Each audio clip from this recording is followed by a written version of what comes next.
Welcome to Human Potential at Work, the show where we explore social impact, inclusion, and empowerment of everyone, including persons with disabilities.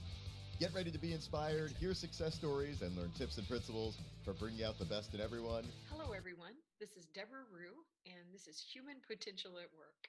It's really nice to talk to everybody today, and I have a recurring guest today, Sergeant Tim Sutton, who has joined me in the past, talking about, making sure that people with disabilities are protected when dealing with law enforcement. And so we're gonna dig into that a little bit more and talk about people with dementia, like my husband who has dementia. So as a for those of you that are not familiar with Tim, and we'll get him to give an introduction also, but he is an active duty police officer in the Commonwealth of Virginia. He also is a sergeant, so he manages other police officers, and he is the CEO of his own company, A Better Understanding, which had a really lovely article just written about him. We'll make sure that we provide a link to that and a link to his website. So Sergeant Sutton, thank you for joining us again today. Thank you for having me. I appreciate the opportunity to be here. Yeah, so tell the audience a little bit about your background. I know you've been on the show before, but in case this is the first episode that people are watching, tell us a little bit more about your background. Of course. My name again is Tim Sutton, and I have been an active police officer for 31 years. Through the course of my career in law enforcement, I've worked midnight shift, I've done undercover work, currently a supervisor working evening shift. So I'm supervising deputies that are out on the road, officers that are out on the road. I started working with families who were dealing with loved ones who had cognitive disorders back in 2003. And it primarily focused on the wandering and elopement where they would get away from the caregiver. And I would go out and put using a tracking system, place a watch-size transmitter on them. And if they wandered off from the caregiver, I had a team. We could actually come out and locate them quickly and bring them home to safety. And been interacting a lot with families with various disabilities due to that. And just came to the realization that while the wandering and elopement were issues, there were many other issues that the caregivers and parents were dealing with. And sometimes it elicited a public safety response to come and try to help deal with the situation. Right. And I know that you supported my family by making sure that my husband is safe. My husband has a pretty advanced dementia now, sadly, and I was worried every time he would leave the house because we live in rural America, in rural Virginia, and there's quite a bit of property around my home, and so it would be easy for him to get turned around, and so it was a relief to me. That's one thing I don't have to worry about with my husband, but it's a very complicated time, certainly a complicated time for a police officer, and you're playing a sort of a dual role. You have your own company, A Better Understanding, and you're still an active duty police officer, but and once again supporting other police officers. And I know a lot of the training you've done is not only have you trained other law enforcement, and we were talking about this. Tim and I are friends, and we were talking about how there's some realities when you're training certain audiences, and it really makes a difference if the person that is training the audience really can relate to the trainees.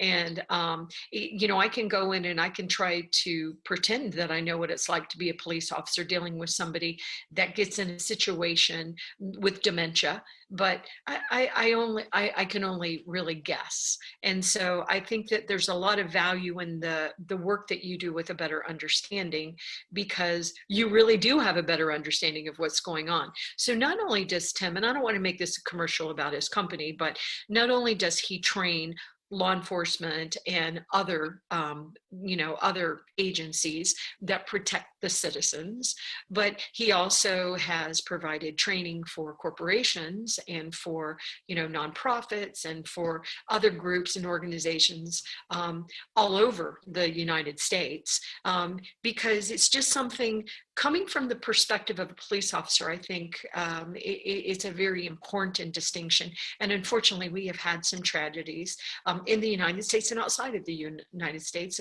with people with disabilities getting in these situations where they are now involved with law enforcement. So, so let's dig into this a little bit, Tim. I think of my husband walking this dementia and some of the changes that he's experienced. And it's a really tough situation, dementia and Alzheimer's, for the human that's experiencing it, and certainly for the loved ones that are trying to support them. But talk to us a little bit more about when you're training, on these topics, when you're talking to your fellow officers, what can they do? What can they learn? But at the same time, I know we're not only going to talk about it from the perspective of law enforcement, but what can we learn from you and others, to help our loved ones stay safe?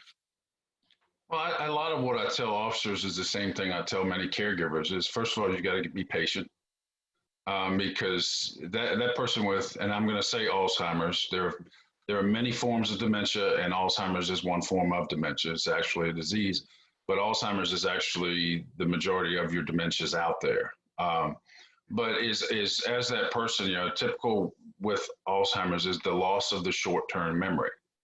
And part of that memory is being able to make new memories, remembering whether or not you had breakfast, arguing with the caregiver for not feeding you, when in fact they did have breakfast. But they start losing that short-term memory, and it just gets erased. And many times it's not coming back because part of that brain has been damaged.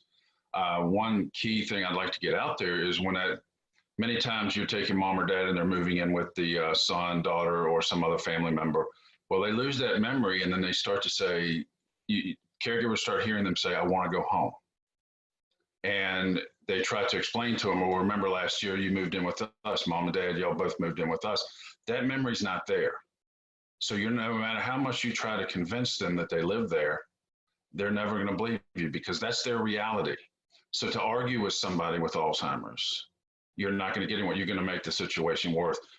So in essence, when you get there and you realize what's going on, you need to find out or figure out where that person is in their mind. What is their reality? Because you're not going to be able to convince them something different. If they tell you it's pouring down rain, Debra, it's sun's out where I am. If they were to come in and say it's pouring down rain outside, their reality is it's pouring down outside. And just from what you said, talking about your husband, if he were to wander off and he was walking down the road and an officer came up to him, the officer's going to interact with him, and there's no visible cues to that dementia. What I try to do is give people an understanding of some of the behaviors you may see, so that hopefully that light bulb goes off and you think, okay, well, this individual, this gentleman might be dealing with dementia. But in the public safety aspect is, if your husband has lost the past 30 or 40 years of memory in his brain, and he's 30 years old, and let's say he had a life of crime before that. He robbed banks, he assaulted law enforcement. If he's there and that's his reality right then and there, and that officer pulls up, in his mind, he may have just committed a crime, and the police are probably looking for me. So that could lead to a very unfortunate situation. So understanding that they might not be in the here and now, you need to figure out where they are and try not to go up and touch them or do things that would, spark a catastrophic response.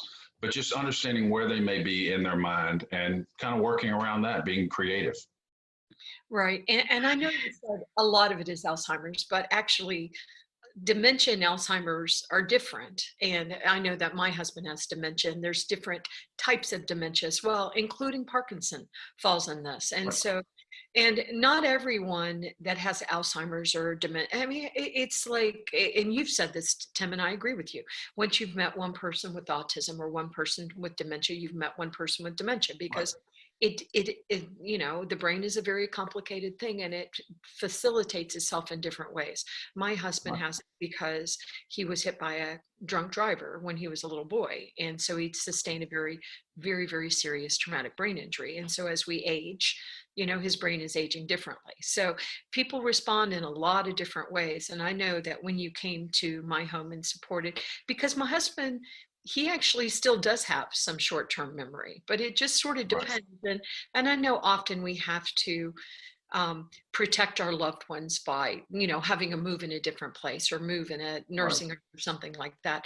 Unfortunately, that's a very, very difficult thing to do to a person that has dementia or Alzheimer's, because they already have had so many changes, and there's so many things that our brain takes care of every single day that we don't think about. I don't have to think about sitting up in my chair, or you got to do this, or because my brain just is automatically doing a whole bunch of stuff for me. And so it becomes much, much harder. I know I was talking to my brother-in-law, who's a medical doctor, not a neurologist, but he's a medical doctor and a physical therapist. And I was saying, well, my husband's wanting to go to bed earlier and earlier and earlier, and I've been fighting him on it, and I've been saying, no, we can't go to bed before 9 p.m. and because I was trying to help him. And he said, think how hard his brain is having to work just to do normal things. And so his brain is actually going to get a little bit more exhausted. And of course, there's other things associated with dementia and Alzheimer's, like sundowner disease. But so now I don't. If my husband wants to go to bed, I let him go to bed. It's interesting to watch him. He's responding to the sun. Right. So in Virginia right now, it's getting dark here about 7 o'clock.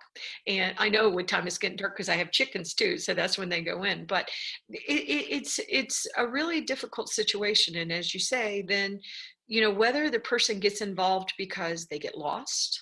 And I know you've had a lot of those. And before we went on air, you told me something I didn't know, was that a silver or a senior alert, and it seems like I've seen it called something else in another state, but you said it's not national. Every single state's doing it differently. I was trying to remember what I think I saw it in one state called something else, and I thought, what's that? And I thought, oh, that must be that a senior citizen is in trouble.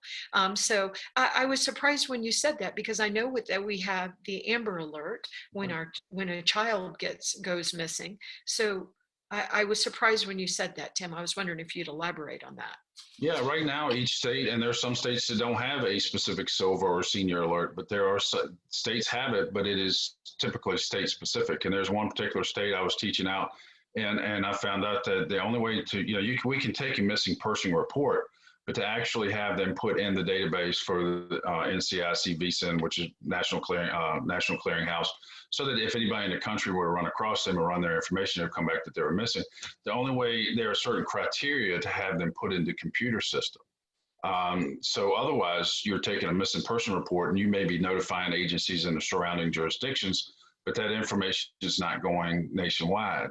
And this one particular state, actually, part of the requirement was the individual had to have a domicile in that state. They had to live in that state. So if they were passing through from another state and went missing, they would go ahead and take a missing person report and notify the local agencies around them, but there was no national database that they would not fit the criteria to be placed in that. And that's why I think there needs to be some type of national standard, much in the same way as Amber.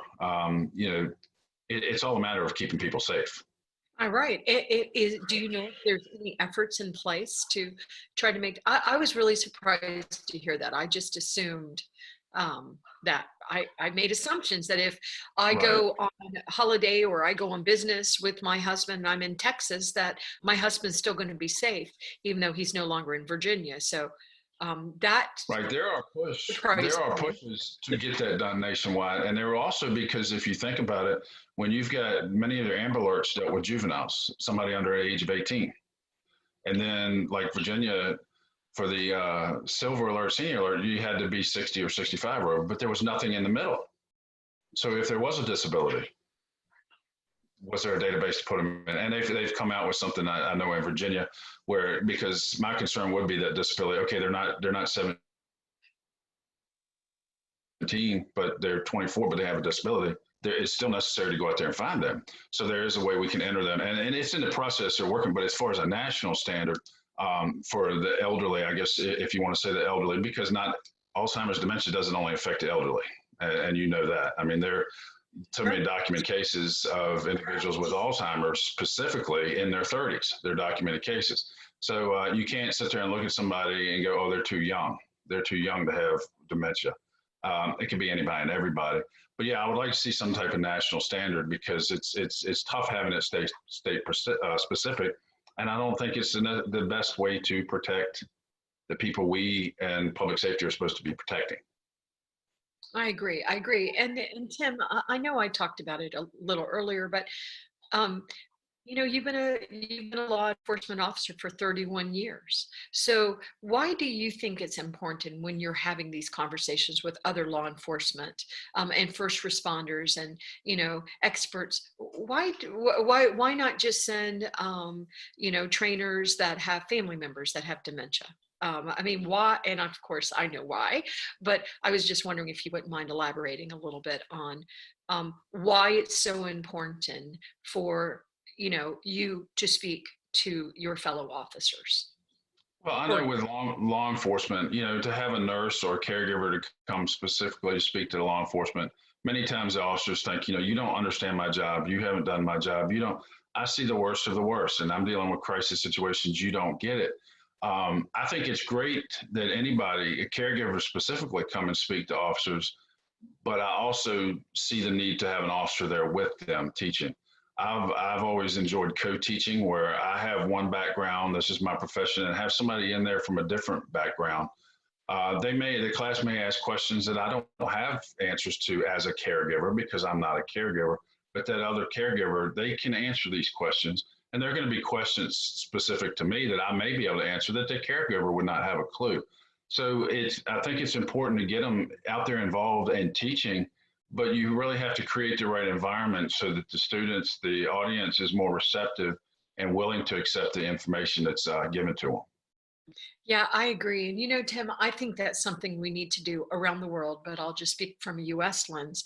One thing I'd like to see disability persons organizations getting involved with a company like yours, a better understanding, so that you could go in as a police officer. I know at some point you are going to retire. So, at some point you'll be a former, but somebody that's walked this path for so many years, it seems like offering your training and your services to disability persons organizations like the Easter Seals and the ARC, and I mean there's so many of them, Down syndrome associations, cerebral palsy, but it seems like the perspective that you're bringing is something that I'm just not hearing many people talk about. I also think, and we've talked about this on air, but what you're bringing to the table also has global impact. I know that I connected you with another officer in the United Kingdom, Sheldon, who is looking at this from sort of the cyberbullying, which is Right.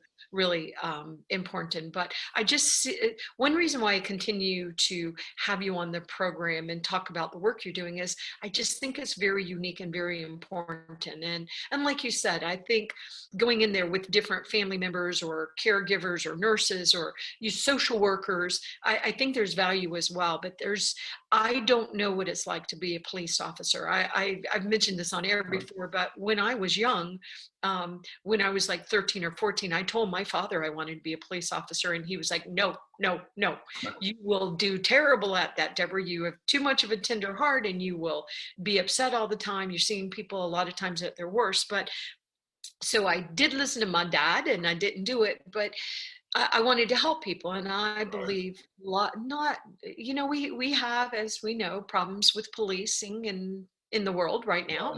And I can't say every single police officer would go in it for the reasons you did, trying to make a difference for the society you care about. But at the same time, Tim, during this COVID-19 ongoing pandemic, especially as frightening as it is here in the United States, are you seeing more elder abuse and domestic abuse? And when I say domestic abuse, I don't know this for sure, Tim, but this is what I believe. Sometimes domestic abuse will happen between, like, once again, this isn't my parents. This is my husband. I've been married for 38 years in September, and it's our 40th year anniversary.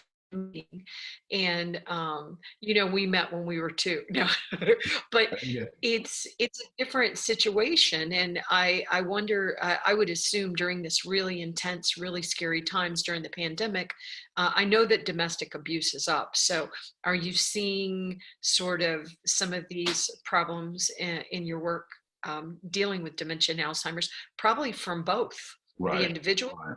Yeah. and caregivers getting frustrated and, Right. you know. And the difficult thing is the caregivers, many times they don't understand what the person's going through. They don't understand why the same question gets asked every 2 minutes. I mean, I've been in a house with a lady who was in her 80s, but thought she was 16 years old. And she could tell me everything about the basketball game she'd played the day before, but she had no idea who the people in the house were with her. And when I sat down, she introduced herself to me and I introduced myself to her. Every 2 minutes, she would reintroduce herself to me. And I didn't get frustrated, but then again, I was only there for a short period of time. I wasn't there 24 hours. So you can see how that would get frustrating, but I don't know that there are a lot of people explaining to the caregivers, look, you need to expect them to ask the same questions. You need to understand the sundowning. And in your situation with your husband and trying to go to bed, yeah, the sun's going down earlier. So his brain's saying it's time to go to bed, whether it's really time to go to bed. And that's something you're having to struggle with. And that's got to be frustrating him, agitating him, because he knows something's not quite right. And they will get very frustrated because they're forgetting things and not, but they don't know what they're forgetting. But that nagging feeling is with them all the time. And then after a while, that's gonna frustrate you. But yeah, if you look at the dynamics of everything, domestics are going up because people are cramped in this one house, one apartment, 24/7, afraid to go outside. With dementia, these caregivers, it's often said that the caregiver suffers more than the individual with dementia because they're losing that person. They're seeing all of these things disappear, and you can recognize that, and it's hurtful, and you're losing that person you love so much. But now with COVID, where you may have people coming to check on you to help you, people are afraid to come in. They're afraid to come in and come over, and they may call for a while, give you phone calls and talks. But sooner or later, I think sometimes that just people, oh yeah, well I'll get to it. I'll call them tomorrow, and they forget to call them tomorrow. So there's less interaction with other people. You're there with them. That's where you want to be, but that's not to say it isn't a difficult situation to be in. And another tough thing with many of your dementias, sometimes your immune system is jeopardized. You're susceptible to so many other things. Well, now here's COVID. Another thing to be worried about them getting sick or getting, and I was having a discussion with some people a couple of days ago, and you look at the holiday season coming up, in general, without COVID, you come up on the holidays and many times you remember how it used to be. It was such a happy time, but now there's so much confusion in there, and you would have people come and visit, but it's not like it was. Now with COVID, people are scared to even visit you on the holidays. So you're secluded even more during these holidays, and it's going to be a very stressful Christmas holiday season for everybody. And yeah, you see caregivers lashing out. They get frustrated. And unfortunately, I tell people, what better victim than somebody that can't remember? If you lash out at them, 30 minutes later, they're not going to remember you yelled and screamed at them. But then again, you've also got caregivers that are great caregivers, but that person with the dementia is so confused, they're lashing out at the caregiver, and they're maybe hurting the caregiver. But that caregiver loves them and says, I'm the best caregiver there is for them. They don't call for help. And if they call for help, police might get there. And many times when police show up, we leave with somebody, or they call Adult Protective Services and say, hey, look, the caregiver's getting hurt, they're getting beat, somebody needs to step in. So many times the families and the caregivers are scared to call us to come in. And that's why I like for officers to understand what's going on with dementia and all the other disabilities, because looking at it on the surface, yeah, it may appear a crime is occurring. But if you investigate, as we're all supposed to do when we get on the scene, our job is to investigate, dig into the case and find out what's going on, because there may be a caregiver who just needs referral to the Alzheimer's Association or social services because they have services. Social services, Adult Protective Services, they don't just come in and take your loved ones. They have services to offer. But having that officer be able to say, hey, look, we can probably put you in touch with somebody to provide services, not that we're there just to take somebody away or lock somebody up. I think it's an added comfort for the families. I agree. And it's so complicated. I know, I'm supposed to be an expert, and in some ways I am. I mean, I'm certainly a disability inclusion expert, but the reality is these are complicated. We were talking about human beings here. And so I know that with my journey, every time something major happens, I get scared. I mean, it's like, oh no. And for a while, I actually wasn't digging into the specifics because I didn't really want to know. When I Right. get there, I'll deal with it. And of course, maybe that's a little naive, but whatever we have to do to stay, mentally healthy during these intense times. But I, why do you think it is a good idea? And I know that you do think this is a good idea, but why do you think um, you going in and teaching a corporation about dementia and Alzheimer's, or even I know you also train about IDD, intellectual disabilities, autism, Down syndrome, things like that. But why do you think it's important for corporations to know? Why do you? Because maybe we can assume that if you have dementia, you're not working, which, by the way, we can't assume that. No. But also, why is it important for these corporations to know, for example, because so many families are actually dealing with it, and we have the sandwich thing in that I'm working full time, but I'm caregiving maybe for children and for a loved one that has dementia or Alzheimer's, for example. Well, Ronald Reagan, when he was president, he had Alzheimer's while he was president. So yeah, they are still out there working, and some of them I've had them ride with me, do ride-alongs who had Alzheimer's, and I would pick their brain. I would talk to them, ask them questions about it.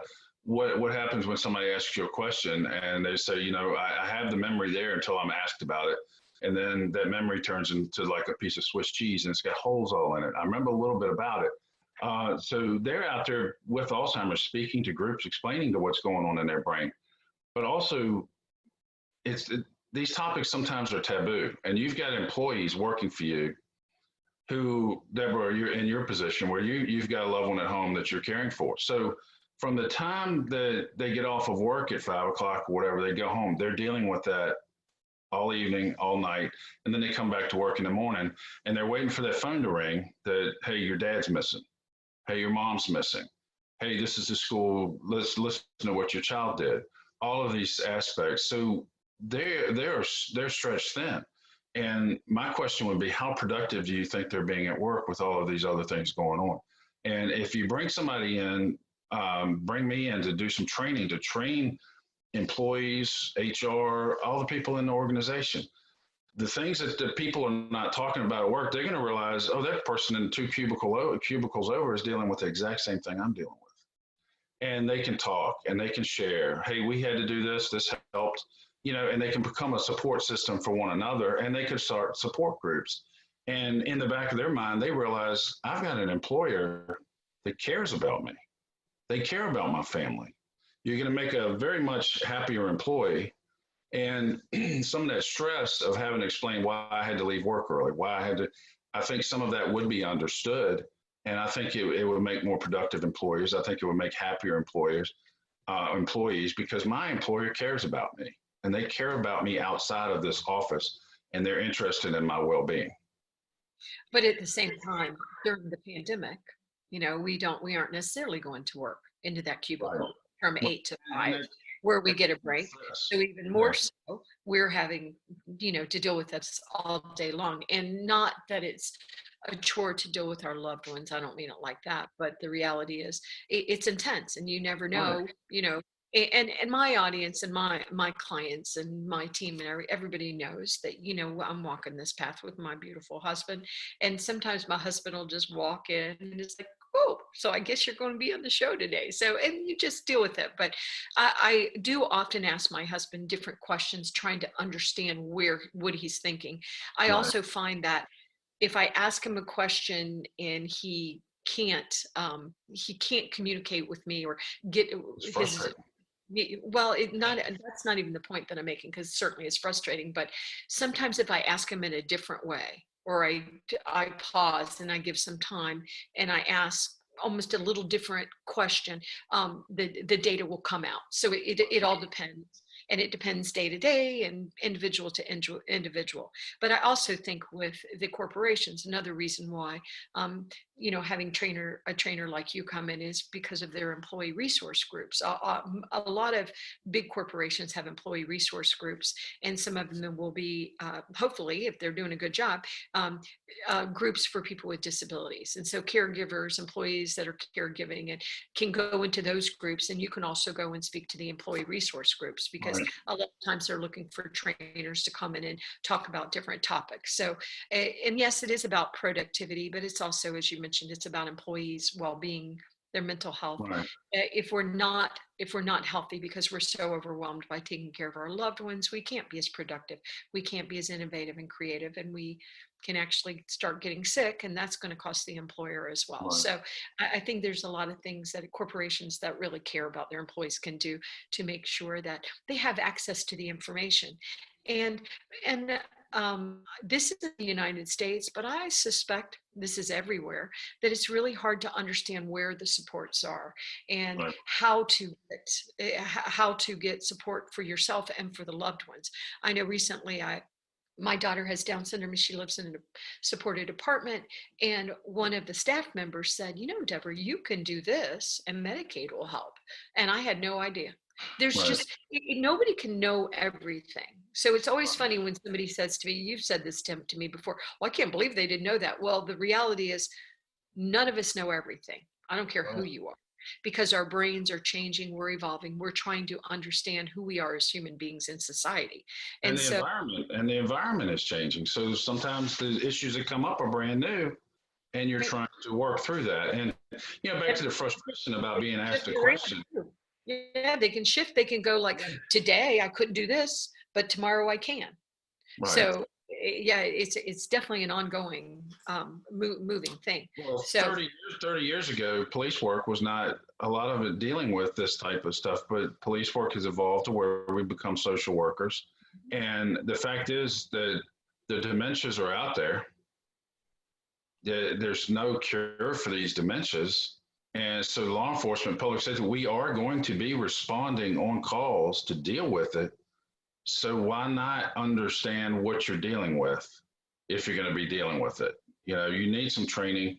And again, I always say, you don't know what you don't know. If nobody's taught you, you don't know how to handle it. And my job and my officer's jobs is to go out there and try to handle our calls as effectively as possible. And this is just a way to be able to handle it effectively. But on the employer aspect, I think, and I've worked a couple places where the perception is the employer saying, oh, you're so lucky to be working for me. You're so lucky I gave you a job. But the employees need to look, I'm privileged to have you as one of my employees. I'm lucky to have you as an employee. And I think doing something like this would be a way to show them that, no, I appreciate you being here. I appreciate you being my employee. And you're offering that assistance. It's not work. Well, indirectly, it's work related. But, sometimes that work is affected by everything else going on in your life. And to reach out and offer this opportunity, I think it would be astronomical. Well, and I will say that employers already do this. Employers are really good about having training tracks, and they have brown bag launches and stuff like that. So employers are offering different types of training all the time. And some of the training is, it might not look immediately like it's all about an employee, but we're human beings working. Yeah. And so I know that I was talking to one large employer, and they had an individual that was changing genders.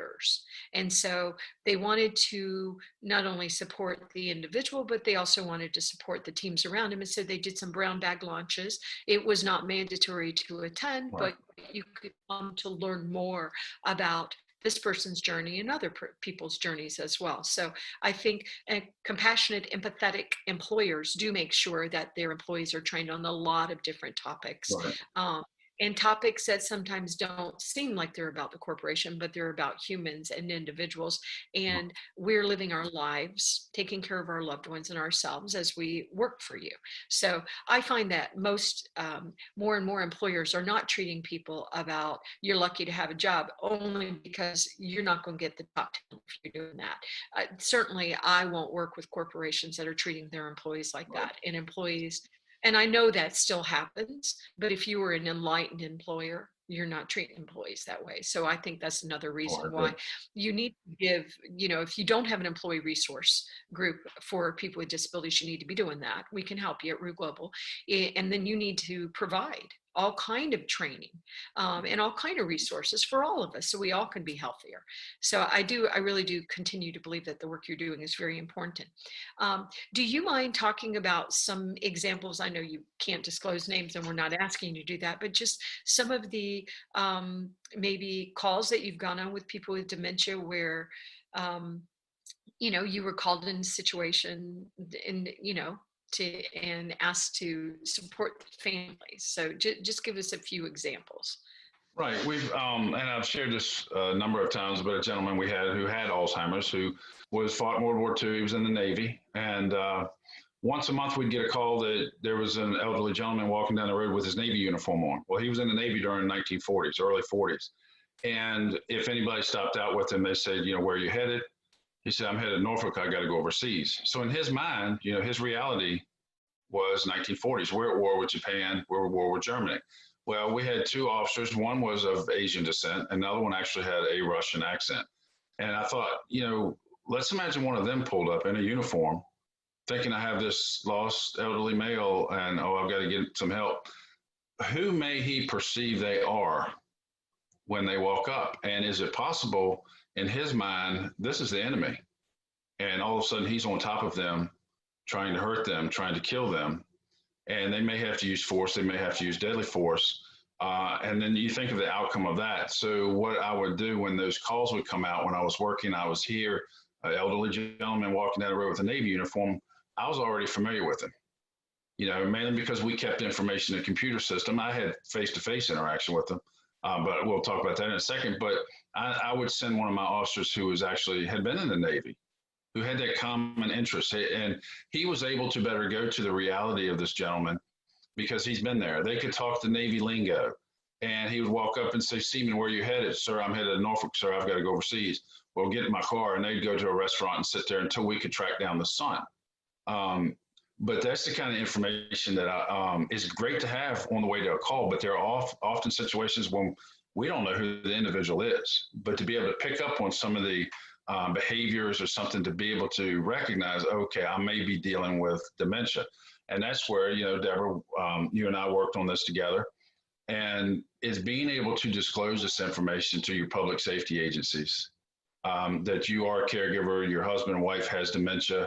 These are some triggers that set them off. These are some triggers that calm them down. But these, if the officers, fire, EMS have to come here, these are things they need to know. Well, you can call your public safety agency and they can put it in a computer system so that when you call 911, when it is a crisis situation, it's easier to already have them been given that information and get it from the dispatchers while they're on the way, than have to walk in and deal with the crisis and you trying to tell them, oh, well, this is what's going on. This is what's wrong.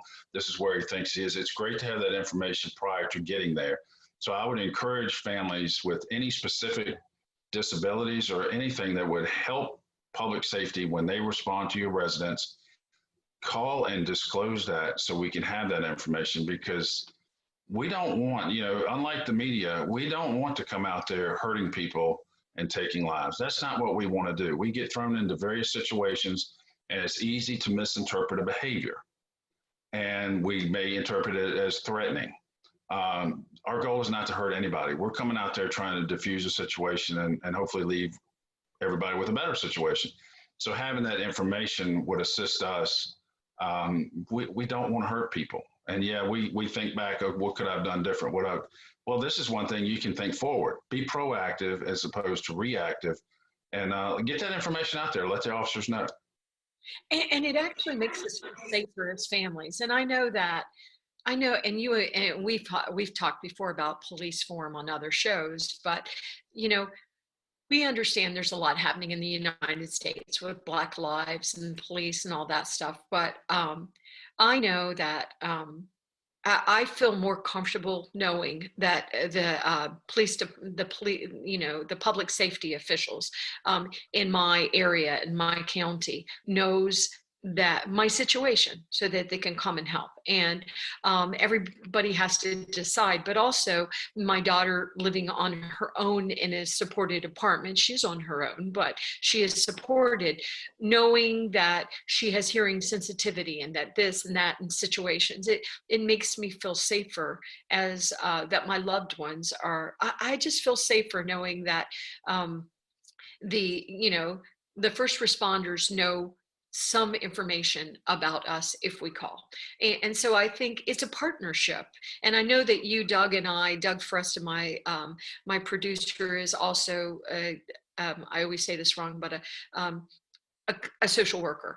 And we've talked about some of the calls he used to have to go on when he was doing child protective services with police officers, and the role between the two and stuff. I think we need to come together and have these conversations more and more. I hope someday, Tim, that you're up there talking about the really big police reform and what we need to do so that our police officers can do a better job by us partnering with them, helping them be supportive of it too. So I think it takes all of us. But Tim, tell the audience again how they can get in touch with you. I know that you are in the future going to be retiring. You're 31. I know you don't have a specific date yet, but that, you really love to train and you're good at it. I know that people that have taken your training classes love it, but how do people find out how to get in touch with you? What if they want to reach out and just ask you some questions or get your advice or,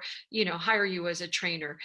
How do they get hold of you? What's your website address? Which is some of your social media handles? Just making sure the audience knows how to get hold of you.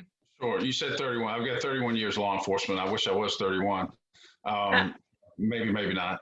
But, anybody wants to get in touch with me, my website is a-betterunderstanding.com.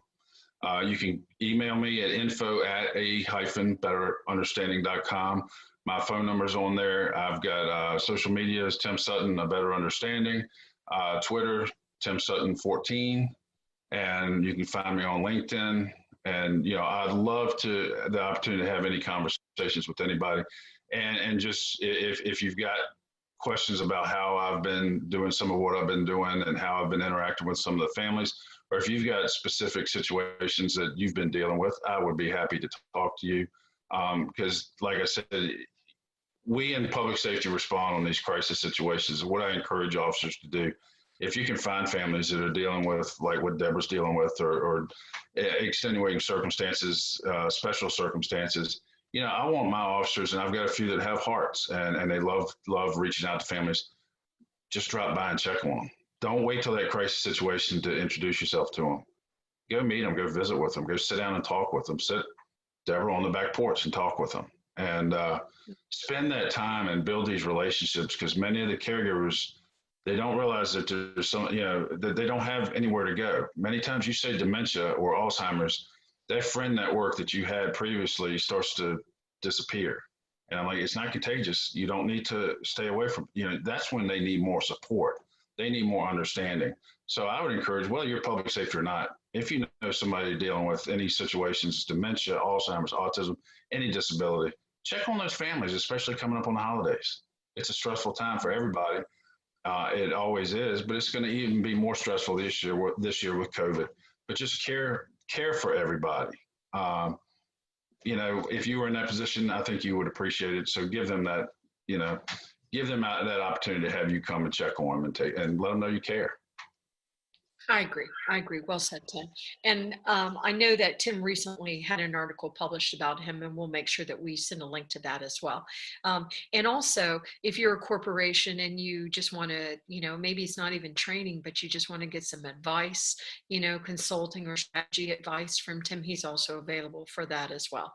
So thank you, everyone, for joining us today. Sergeant Sutton will come on again in the future, and he really is an excellent trainer. So I appreciate the work he does. He certainly supported my family. And I actually took the time to call some of the higher ups in his organization to let them know how much I appreciate it. Interesting times right now, but everybody stay safe, and we will continue these conversations. So bye, everyone. Thank you, Deborah. Thank you, Doug.